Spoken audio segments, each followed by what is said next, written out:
Oke, kembali lagi dengan kapasitor touch. Nah, di sini saya sudah ada sensor PeerMotion HCSR501 yang nanti akan kita program dengan motor servo, yang dimana akan kita implementasikan seperti pintu palang otomatis ya. Jadi ketika ada kendaraan atau ada gerakan yang terbaca oleh sensor PeerMotion, otomatis akan membuka motor servo palang otomatis ini. Jadi nanti akan naik ke atas palangnya.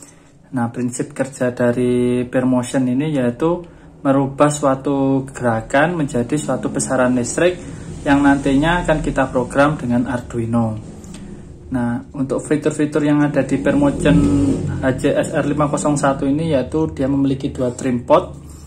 Ini dia memiliki dua trim pot yang ini digunakan untuk mengatur sensitivitas dari pembacaan gerakannya. Lalu di sini dia digunakan untuk delay timenya. Jadi untuk mengatur delaynya dia bisa menggunakan trim pot ini. Jadi tidak hanya bisa menggunakan timernya, bisa tidak hanya menggunakan dengan Arduino, cuma juga bisa digunakan dengan mengatur trim pot yang ada di PeerMotion ini ya. Nah, bentuknya seperti ini PeerMotion. Nah, untuk PeerMotion sendiri memiliki 3 pin ya, yaitu ground, ini ground, pin yang ini adalah ground, lalu yang tengah adalah pin digitalnya, pin outputnya, lalu ini adalah pin VCC-nya, yaitu range tegangannya 4,5 sampai 20 volt. Karena di dalamnya sudah ada regulator sendiri, regulator 3 volt DC, jadi range tegangannya bisa kita gunakan sekitar 4,5 sampai 20 volt DC ya teman-teman. Nah, sedangkan untuk motor servo sendiri, motor yang prinsipnya dia bisa melakukan feedback atau memiliki feedback. Dia di dalamnya ada potensionya, jadi bergeraknya motor servo ini terhadap sudut ya. Jadi misalkan kita program sudutnya 90 derajat, maka dia akan terbaca bergerak 90 derajat. Jika kita program menjadi 0 derajat, otomatis dia nanti juga akan berpindah sumbunya menjadi 0 derajat. Jadi bergeraknya dia sesuai dengan inputan yang kita berikan. Karena dia di dalamnya ada potensiometernya yang digunakan untuk feedbacknya. Itu adalah prinsip dari motor servo. Nah, sekarang akan kita coba rangkai, lalu kita tunjukkan bagaimana cara programnya. Nah, sekarang sudah saya rangkai antara PeerMotion-nya dengan motor servonya, saya hubungkan dengan Arduino. Nah, sekarang akan kita coba jika kita ada gerakan terbaca di PeerMotion. Nah, otomatis palangnya akan terbuka. Lalu beberapa detik kemudian dia akan tertutup. Sekarang kan kita coba lagi. Nah, dia akan terbuka lalu dia tertutup. Jadi prinsipnya seperti itu ya teman-teman. Jadi kalau dibaratkan ada gerakan yang mendekati palang, otomatis dia akan membuka palang pintunya. Setelah beberapa detik kemudian dia akan menutup kembali. Jadi seperti itu.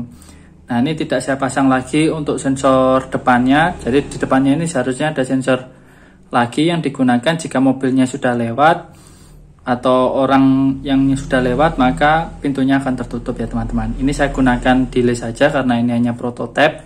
Yang pada intinya yang ingin saya tunjukkan yaitu bagaimana cara memprogram dari sensor PeerMotion ya dan motor servo.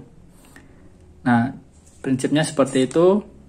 Nah, sekarang akan saya tunjukkan bagaimana cara pemrogramannya. Oke, sekarang saya akan tunjukkan bagaimana cara programnya ya teman-teman. Untuk yang pertama yang harus dilakukan, teman-teman harus download dulu untuk library dari motor servonya ya. Nah, teman-teman bisa download di situs web ini, nanti akan saya taruh di deskripsi untuk situs dimana kita bisa download library servonya. Nah, caranya kita pilih kode, lalu download zip ini ya teman-teman. Nah, nanti akan muncul di sini downloadannya. Nah, jika sudah, teman-teman langsung masuk ke Arduino, lalu pilih pilih sketch, lalu include library, lalu pilih add zip library ini ya. Nah, terus teman-teman pilih di mana teman-teman download tadi. Nah, tadi saya taruh di download. Nah, saya pilih di servo master ini. Tinggal open ya teman-teman. Karena di sini saya sudah ada library-nya, jadi saya tidak masukkan lagi. Nah, Untuk deklarasinya dari sensor peer-nya sendiri itu tidak menggunakan library apapun, jadi cukup menggunakan fungsi digital read ya. Sama dengan fungsi push button, jadi hanya cukup menggunakan fungsi digital read. Karena keluarannya dia sudah berupa tegangan digital. Ya, di sini saya untuk sensor peer-nya saya taruh di pin 2. Lalu ini ada library dari servonya sendiri. Lalu deklarasikan untuk nama servonya apa. Di sini saya namakan myServo ya variabelnya. Nah, lalu maka di sini pun juga dinamakan myServo semua. Jika misalkan di sini kalian ganti servo 1, maka di sini juga ditulis servo 1, servo 1. Seperti itu ya teman-teman untuk servonya. Nah, jangan lupa untuk pin modenya di sini peer-nya digunakan sebagai input, maka saya tulis sebagai input. Nah, jadi untuk programnya cuma gini aja ya. Sensor lalu digital read. Nah, sensornya jangan lupa dideklarasikan di sini integer sensor sama dengan 0. Yang maksudnya nilainya dari sensor awalnya itu 0. Nah, jika misalkan sensor membaca digital read di pin 2, peer-nya tadi kan ditaruh di pin 2, maka otomatis jika misalnya sensornya high, maka servonya akan menulis di 180. 180 ini derajatnya ya, derajat servonya ya.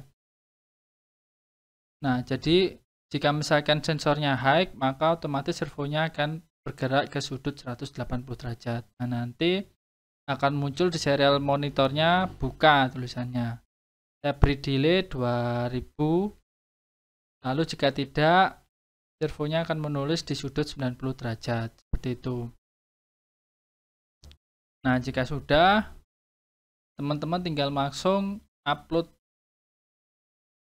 Nah, jangan lupa untuk pilih boardnya. Di sini saya menggunakan Arduino Uno, di mana saya taruh di port COM4. Nah, jika sudah, teman-teman upload. Oke, jika sudah, kita buka serial monitor. Kita buka dulu. Nah, ini sudah muncul ya gambarnya. Nah, sekarang akan kita coba beri gerakan. Nah, bisa dilihat dia sudah buka, lalu langsung nutup. Saya beri gerakan lagi, dan buka dan nutup. Nah, ini gerakannya tidak terlihat di kamera ya, karena ini jaraknya bisa jauh, jadi membelakangi kamera. Jadi saya fokuskan di sensor sama motor servonya. Jadi setiap ada gerakan, ya otomatis akan membuka. Jadi seperti itu ya. Ini di sudut 90 derajat. Nah, jika saat kondisinya sensor aktif seperti ini, maka dia di sudut 180. Nah, jadi untuk membukanya, jadi untuk aktifnya servo ini juga bisa kita setting di trim pot yang ada di sensornya ini ya teman-teman. Sekarang kan kita coba kita setting biar pembacaannya lebih lama.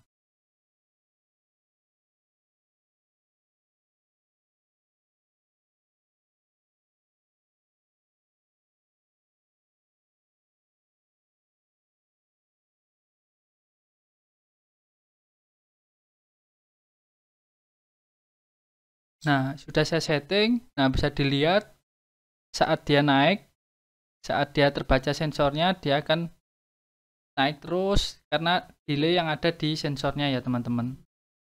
Itu delay yang diberikan dari sensornya. Jadi delaynya itu bersifat saat dia terbaca, dia akan naik terus.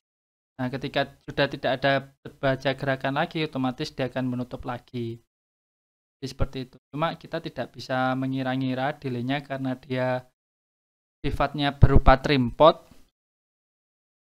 Sifatnya dia berupa trim pot, jadi kita tidak bisa menentukan berapa yang kita inginkan. Jadi kita harus nyeting-nyeting sendiri sesuai dengan keinginan kita. Berapa lama dia terbaca. Karena ini terbuka terus, terbaca gerakan terus, otomatis dia